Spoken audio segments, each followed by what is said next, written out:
오늘 밝혀진 충격적인 사실들. 과거 모란제와에서 근무했던 아저씨를 통해 유대성과 박상도의 관계를 전해들은 유수연. 정기욱은 두 사람에 대해 이렇게 말했습니다. 두 사람은 사이가 나쁜 직원은 아니었다. 아내 없이 딸을 키우는 박상도를 유대성은 참 잘 챙겼다. 안 좋은 일로 박상도가 세상을 떠났을 때도 유대성만이 빈소를 지켰다. 건데 하나 걸리는 건 박상도의 딸이 그런 유대성을 보고 자신의 아버지를 살려내라며 유대성이 자신의 아버지를 해쳤다는 얘기를 했다.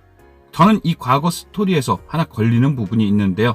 바로 서유라의 아빠 박상도에게 아내가 없었다는 부분입니다. 그리고 그 이유가 병이나 이혼이 아닌 도망이었죠. 저는 예전 리뷰에서 이런 예상을 한 적이 있습니다. 자꾸 자신과 차화영을 모녀지간처럼 비교하는 서유라의 태도가 왠지 두 사람이 친모녀일 수 있다는 추측 말이죠. 그래서 조심스럽게 차화영을 박상도의 도망간 아내가 아닐까라는 예상을 해보면 재미있는 이야기가 하나 생겨납니다. 사실 차화영은 박상도의 아내는 아니었습니다. 홍선태의 아내였지만 박상도와 외도를 한 상태였던 거죠. 그러다 두 사람에겐 아이가 하나 생겨납니다.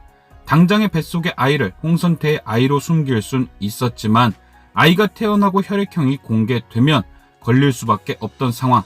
그래서 차화영은 한 가지 방법을 생각해냅니다. 뱃속 아이는 출산 후 박상도에게 맡기고 혈액형이 맞는 다른 아이를 자신이 낳은 아이처럼 꾸민 거죠. 당연히 뱃속에 있던 진짜 아이가 서유라, 어쩔 수 없이 자신의 아이로 만든 아이가 홍진우, 그리고 그렇게 두 사람의 생년월일도 비슷한 거죠. 먼저 태어난 서유라가 4월 5일, 조금 더 준비가 필요했던 홍진우가 5월 28일. 결국 차화영은 이런 방법으로 자신의 외도를 감추고 서유라를 들키지 않았지만 문제는 모든 걸 알고 있던 박상도가 서유라가 커갈수록 엄마를 찾아주고 싶어 하면서 생겨납니다.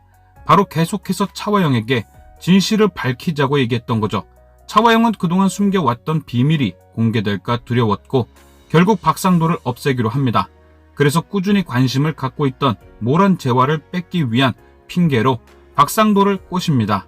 모란제화가 필요하니 공장에 화재를 내라. 그럼 내가 모란제화를 싼 값에 인수하고 함께 모란제화를 기반으로 사업을 하자. 순진한 박상도는 차화영의 말을 믿었고 그녀의 말대로 공장에 불을 냅니다. 하지만 차화영은 약속을 지키기는커녕 그 화마에 의한 사고로 위장, 박상도를 없애버린 거죠. 모란제화도 뺏고 자신의 비밀도 평생 묻어버리고 두 마리 토끼를 다 잡은 겁니다. 그런데 아마 차화영도 박상도를 없애 자신의 과거를 묻긴 했지만 그래도 친딸인 서유라를 챙기려고 했을 겁니다. 하지만 서유라가 지내던 보육원에서 가출하며 친딸의 생사조차 알 수 없게 된 것이고 그렇게 시간이 흘러 지금의 상황에 놓이게 된 것이 아닌가. 그리고 홍선태는 오래전부터 홍진우가 자신의 친자가 아닌 걸 알고 있지 않았나. 그 사실을 알게 되며 배신감의 공황장애가 생긴 것 아닐까요? 과연 서유라와 차화영 사이엔 어떤 비밀이 존재하는 것인지 지금까지 시청해주신 여러분께 감사드리며 저는 또 다른 리뷰로 돌아오겠습니다.